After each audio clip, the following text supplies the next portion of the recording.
I admit that immigration is a difficult subject, but since my family has had immigrants represented in the last four generations, it's a subject that's near to my heart. And it hits home for many of us here in the United States because more than one in four Americans, 27%, is either an immigrant or the child of an immigrant. In addition, people like me, fully 40% of all Americans are the descendants of immigrants that passed through Ellis Island during its operation as the largest federal immigration station between 1892 and 1952. And so while we can admit that immigration is a difficult subject, and we can understand that it connects to many of us personally, how can we understand our duty and our responsibility to the issue of justice as it relates to the immigrants that we read about every day and the people that we meet face to face in our communities? What does Scripture say about how native-born citizens should treat the weak, the powerless, the marginalized, the outsiders, and the people that we call immigrants, foreigners, and migrant workers? A good place to start is in the book of Exodus. Now, the story of Exodus is in short the story of the nation of Israel. Israel migrated to Egypt during a famine. They were initially welcomed, but ultimately they were viewed as a threat and enslaved for hundreds of years until God rescued them.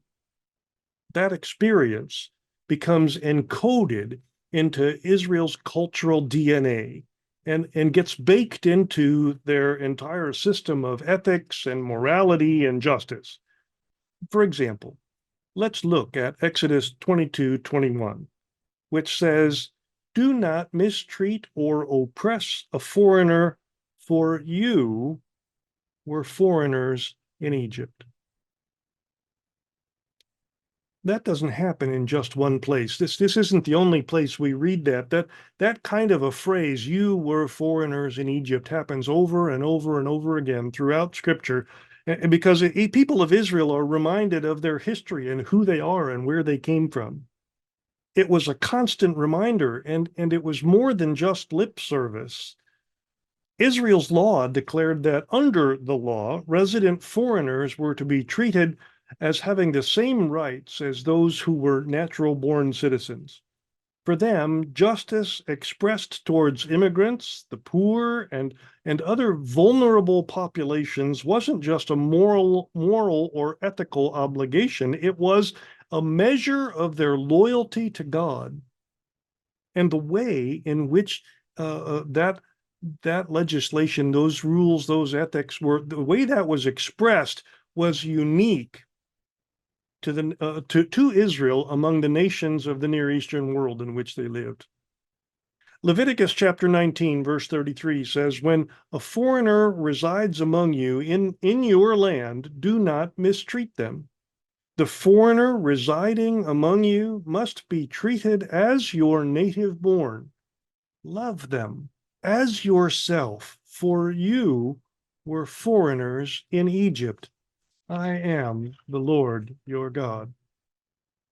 That statement, summed up in two short verses, is more powerful than you might initially suspect.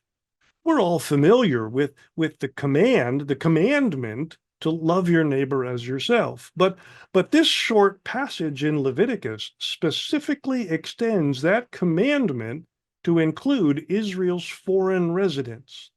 And just to be clear, the Hebrew word that we translate as foreigner in this passage includes imported foreign laborers, migrant workers, merchants, refugees, soldiers, mercenaries, and anybody else that didn't have the right to own land that was granted by genealogy.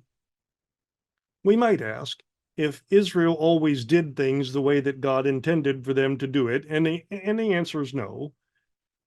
We know that they didn't because God took their disobedience so seriously that in Malachi chapter 3, verse 5, God brings legal charges against those who fail to defend the rights of immigrants, saying, "So I will come to put you on trial.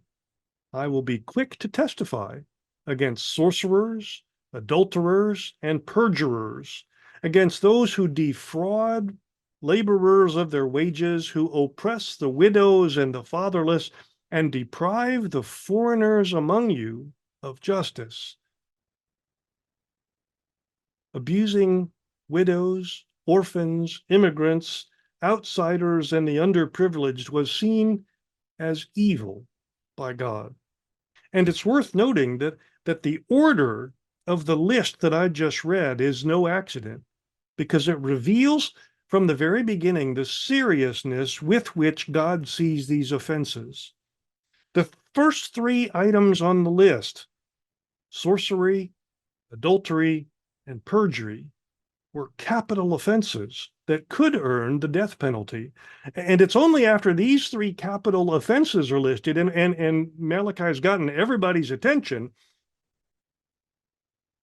that he adds the abuse of laborers, widows, orphans, and immigrants. Of course, immigration looks a lot different in our culture. That's half a world away and 2,000 or 3,000 years separated from when some of these passages were written. But the principles behind it haven't changed. God sees the abuse of the underprivileged, and that includes immigrants, migrant workers, the carriers of green cards, and yes, even undocumented immigrants. God sees their abuse as an evil act. God's standard, which is expressed in Scripture, is that we must ensure that immigrants are treated with the same justice that we would grant to native-born citizens. Of course, the Bible doesn't dictate how we write the laws of our nation.